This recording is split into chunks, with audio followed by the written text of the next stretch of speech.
৬৩ বছর বয়সের Harry Potter খ্যাত ব্রিটিশ অভিনেতা সাইমন ফিশার বেকার গত রবিবার ৯ মার্চ মৃত্যুবরণ করেছেন। অভিনেতার মুখপাত্রের বরাত দিয়ে খবরটি জানিয়েছেন মার্কিন সংবাদ মাধ্যম দ্য নিউ ইয়র্ক পোস্ট।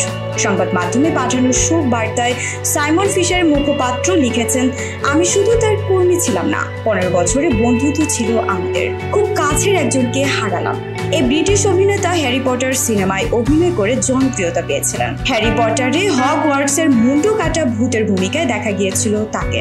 এটি ছাড়াও সাইমন ডক্টর হু নামে একটি জনপ্রিয় সিরিজে অভিনয় করেছিলেন।